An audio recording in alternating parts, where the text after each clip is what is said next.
좋아요, 구독! 현대차와 기아는 지난 1분기에 이어서 2분기에도 어닝 서프라이즈가 날 것으로 기대가 되고 있습니다. 하지만 일각에서는 목표 주가를 상향하기도 하지만 키움증권의 경우에는 이미 선반영이 됐다라고 하면서 목표 주가를 하향 조정하기도 했습니다. 그렇다면 현대차와 기아 2분기 어떤 실적을 낼지 좀 궁금하고요. 이에 대해서 주가에는 어떤 영향이 있을 것이다라고 보시나요?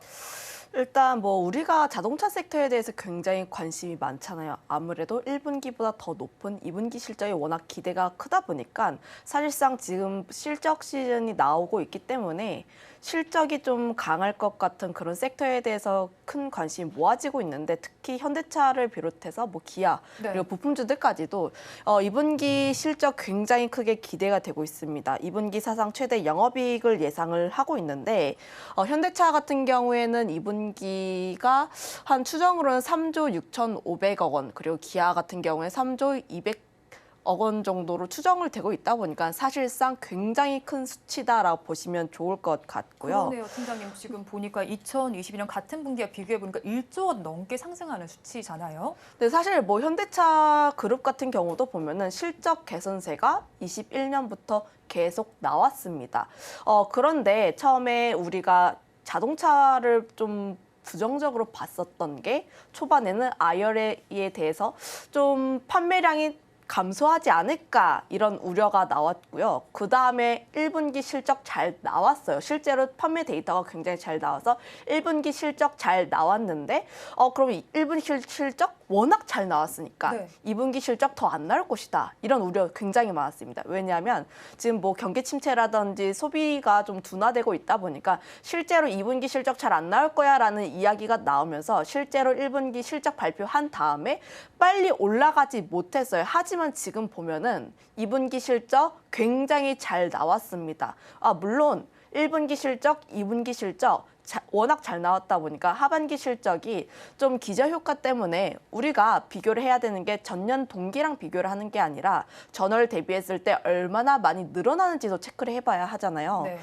그런 점을 감안을 했을 때 하반기 실적 같은 경우에는 좀 부담감이 많이 올라온 것은 사실이지만 하지만 지금 자동차 같은 경우에 지금 실적 데이터가 워낙 좋기 때문에 그 부분을 보게 된다면 저는 물론 전문가분들마다 좀 의견이 달릴 수는 있지만 하반기 자동차 쪽에 대해서는 실적 저는 괜찮다고 판단을 하고 있습니다. 그거에 따라서 실적 베이스로 봤을 때 특히 자동차 같은 경우에는 실적뿐만 아니라 전기차 쪽에서의 큰 그림도 굉장히 많이 그리고 있기 때문에 그런 흐름들을 보게 된다면 저는 우상향, 중장기적인 우상향 기조 계속 나올 것이다라고 판단하고 있습니다. 네, 2분기 실적 좋을 것이고 중장기적으로 우상향 기조를 기대한다라고 말씀해 주셨는데요. 판매량도 지금 사실 좋잖아요. 영국에서는 5년 만에 최다 판매량을 기록하기도 했고 중국에서도 지금 살펴보면요. 사실 4년 만에 반등하는 장세가 좀 펼쳐지기도 했습니다. 그렇다면 하반기에 이제 팀장님께서는 이제 우상향할 거라고 말씀해 주셨지만 또 내려갈 것이다라는 이야기도 나왔잖아요. 그러면 이런 기조가 기대가 된다라면 하반기 하락이 있더라도 하락폭이 좀 줄어들 수도 있지 않을까요?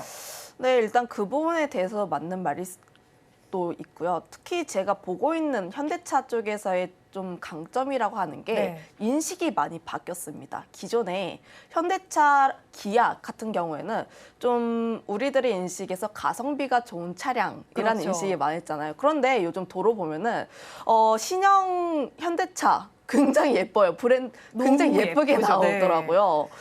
그런 부분을 보게 됐을 때 사실상 현대차가 가지고 있는 브랜드의 이미지가 옛날과는 많이 다르다라고 보고 있고요. 실제로 내수뿐만 아니라 해외에서의 판매량도 증가하고 있는 모습들을 보여주고 있습니다.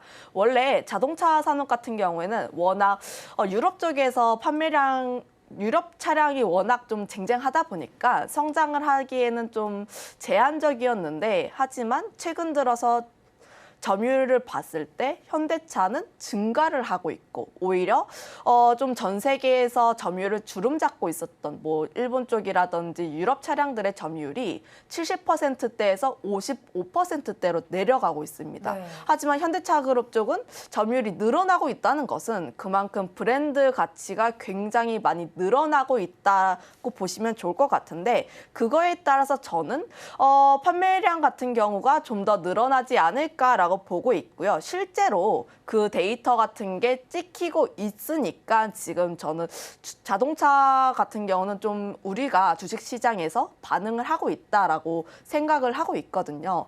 그러면 지금 내연기관 쪽에서 높아진 점유율을 바탕으로 했을 때 과연 현대차가 전기차 쪽으로 전환을 했을 때 그 점유율을 지키지 못할까? 저는 현대차 쪽이 전기차에서도 좀 강하지 않을까라고 보고 있는 게 물론 미국 쪽에서 보면 물론 테슬라가 워낙 압도적인 네. 1위이긴 합니다만 그럼에도 불구하고 IRA 수혜를 받지 못함에도 불구하고 미국 쪽에서의 판매량 2위를 계속 지켜내고 있고 그리고 다시 한번 미국에서 전기차 공장을 만들어낸다면 그거에 따라서 더 가세를 하지 않을까 판매량 쪽에서 그렇게 판단을 하고 있으면 저는 자동차 같은 경우에는 지금 실적뿐만 아니라 앞으로의 미래를 보게 된다면 앞으로 지금 저는 이 추세 같은 경우에는 더 지속되지 않을까 보고 있습니다. 그렇죠. 현대차와 기아의 브랜드 가치가 꽤 많이 올라간 것 같습니다. 브랜드 가치가 올라간다라면 이제 갖고 싶은 자동차가 현대차, 기아가 될 텐데 이게 판매량으로 그대로 연결될 수 있을 것이고 실적에도 좀 긍정적으로 작용할 수 있을 것이다라고 설명해 주셨습니다. 그렇다면 완성차가 간다면 자동차 부품주도 따라서 가게 되겠죠. 근데 오늘 시장에서 살펴보면 자동차 부품 섹터 자체는 강보합권 정도에 위치해 있는데 상승하는 종목 수가 하락한 종목 수보다 소폭 좀 줄어든 상황입니다. 상승한 종목 수가 19개라면 하락하는 종목 수가 28개인데 이 중에서도 현대모비스는 섹터와 대비해서 6%대로 강세를 좀 보이고 있거든요. 이 섹터 전반에 대한 평가와 현대모비스 추가 상승 가능성 어느 정도로 보시는지 궁금해요. 일단 자동차 부품주 같은 경우에는 관련했을 때 아무래도 완성차가 판매가 잘 되면 될수록 그리고 수주를 많이 받으면 받을수록 실적이 반영되다 보니까 사실상 그 부분에 있어서 탄력성을 받을 수밖에 없고 실제로 완성차 그러니까 자동차라는 섹터가 좋을 것이야라고 하면은 보통은 뭐 현대차라든지 혹은 기아 쪽에 관심을 두기 마련인데 워낙 무겁습니다. 네. 대형주이다 보니까 사실상 시총이 조금 더 작고 탄력적으로 움직일 수 있는 부품주 쪽에 강한 상승세가 나오지 않을까라고 보고 있는데 관련했을 때 이미 부품주 같은 경우에 시세가 많이 나왔어요. 뭐 성우 하이텍이라든지 화신이라든지 이런 종목군들을 보면은 주가가 52주 신고가를 최근에 많이 찍었고요. 그런데 저번 주에 이제 성하이텍이 워낙 강한 상승세를 나타낸 다음에 이번 주 같은 경우는 사실상 좀 눈치 보기 장세가 계속 이어졌었고 오늘 같은 경우에는 반도체 쪽에서 수급이 워낙 강하게 쏠려 있다 보니까 그 부분에 있어서 좀 부각은 받지 않고 있지만 사실상 실적이 좀 기대가 되기 때문에 저는 자동차 부품주 같은 경우는 계속해서 관심 있게 봐야 한다라고 보시면 좋을 것 같고 자동차 부품주 내에서도 상대적으로 좀 가볍게 움직일 수 있는 종목군들 위주로 많이 움직였다면 오늘 같은 날에는 현대모비스가 좀 더 탄력적으로 움직이고 있습니다. 현대모비스 같은 경우는 뭐 부품주 내에서도 대형 쪽에 속한다라고 보시면 좋을 것 같은데 특히 완성차 그러니까 현대차 쪽에서 주력 부품사이다 보니까 이런 부분에 대해서 앞으로 실적 시즌에 다가오면 다가올수록 그 부분에 대해서 수혜를 더 받지 않을까라고 보고 있고요. 특히 이번에 나왔던 아이오닉 그 영국에서 아이오닉 5 N이 출시가 되면서 좀 공개가 됐죠. 출시가 아니라 공개가 되면서 관련했을 때 좀 현대차 그룹 계열사에 대한 관심이 더 높아진 게 아닌가 이렇게 추측을 하고 있습니다. 5N 같은 경우를 보게 됐을 때 좀 일반 전기차 대비했을 때 성능이 더 우수하다 보니까 아무래도 우리가 전기차 같은 경우는 대중화가 되기 위해서 좀 저렴하거나 이런 부분에 대해서 관심을 가질 수도 있지만 하지만 미국 같은 경우라든지 유럽 같은 경우는 좀 장거리로 나아가기 위해서 성능이 중요할 수밖에 없습니다. 그런 부분을 보게 됐을 때 그러니까 다른 경쟁사들 대비했을 때 아이오닉 5N 같은 경우에는 성능이 워낙 좋다 보니까 이런 부분들을 좀 관심 있게 본다면 관련 핵심 부품사라고 할 수 있는 현대모비스에 대해서도 관심이 더 갈 수밖에 없고 실제로 모비스 같은 경우도 위치적으로 굉장히 낮습니다. 다른 부품사들 대비했을 때 아직까지 움직이지 않았고 그거에 따라서 현재 모멘텀을 받을 수 있는 종목군이 현대모비스이다 보니까 오늘 같은 경우 6%대 강세 흐름들을 보이고 있는 게 아닌가 이렇게 보고 있습니다. 그렇죠. 현대모비스 상승할 모멘텀은 충분한데 지금 주가 에너지가 살짝 낮은 만큼 오늘 좀 강세 흐름을 보이고 있다라고 짚어주셨습니다. 그런데 자동차 부품주 속에서도 요즘엔 전기차 부품에 대한 관심이 더 높아지고 있는 것 같습니다. 전기차 시장이 계속해서 커지고 있는 상황이고 그런 만큼 전기차 부품에 대한 선별 전략 계속해서 짜봐야 할 텐데요. 저희가 조금 더 관심을 가져볼 만한 종목군에는 어떤 게 있을까요? 저는 현대모비스처럼 대형주인데 아직까지 움직이지 않았던 종목군들 같은 경우에는 사실 중장기적으로 바라봐도 좋다. 왜냐하면 위치가 워낙 낮았고 움직이지 않았기 때문에 실제로 모비스 같은 경우에는 수익성이 2분기 이후로 개선될 것이다라고 하다 보니까 조금 더 길게 보자면 만도라든지 모비스 같은 이런 종목군들에 접근을 하시는 게 맞다라고 보는데 단기적으로 봤을 때는 우리가 주식을 사고 파는 입장이었을 때 좀 더 탄력적으로 움직일 수 있는 쪽은 최근에 많이 움직였었던 성우 하이텍이라든지 화신이라든지 SL 이런 종목군들이 아닐까 싶어요. 아무래도 지금 최근 시장 자체가 네임드가 너무 잘 올라갑니다. 오늘 시장도 보면은 사실상 HBM 관련했을 때 대장주라고 할 수 있었던 종목군이 크게 두 가지가 있는데 네. 관련했을 때 한미반도체라든지 이수페타시스가 있었어요. 어제 한미반도체 상한가에 가니까 오늘 이수페타시스 20% 넘게 올라갔습니다.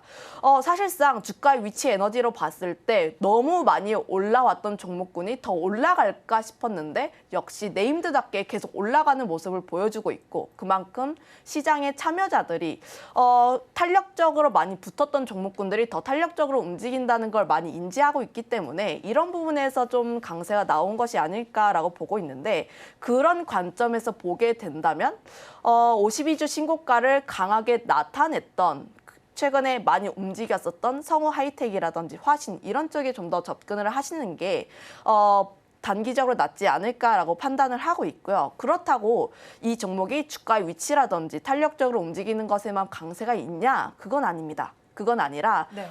미국 쪽에서 미국 현대차가 미국에 진출을 하잖아요. 그 공장. 네. 관련했을 때 수주에 대한 모멘텀도 충분히 확실하게 있다 보니까 이런 점들을 보게 된다면 충분히 단기적으로 관심 받을 가능성이 굉장히 높다 이렇게 판단을 하고 있습니다. 네, 그럼 오늘 완성차와 자동차 부품 쪽 바라봤는데요. 그럼 팀장님께서 탑픽 종목은 어디서 가져오셨을까요? 저는 성우 하이텍이라는 종목을 가지고 왔는데 성우 하이텍 같은 경우를 보게 됐을 때 저번 주에 워낙 큰 상승세를 그렸는데 그 라인대 깨지 않고 지금 차트 모양을 보게 되면은 네. 그 라인대 깨지 않고 계속해서 저점을 올려가는 모습을 보이고 있어요. 그런데 성우 하이텍이 굉장히 큰 상승세를 나타냈을 때 프로그램 매수세가 끌어올리면서 상승을 했습니다. 그런데 주가의 그 이후에 주가의 상승세가 천천히 나왔을 때 프로그램 매수세가 차익이 나오지 않고 계속해서 매수를 하면서 올리고 있는 모습을 보여주고 있기 때문에 사실상 그 주가를 끌어올렸으면 팔아야 할 거 아니에요. 팔아야지 수익이 남다 네. 보니까. 하지만 팔지 않고 계속 매수를 하는 모습을 보면은 저는 추가적으로 올라갈 수 있는 여력이 충분히 남아 있다라고 보고 있습니다.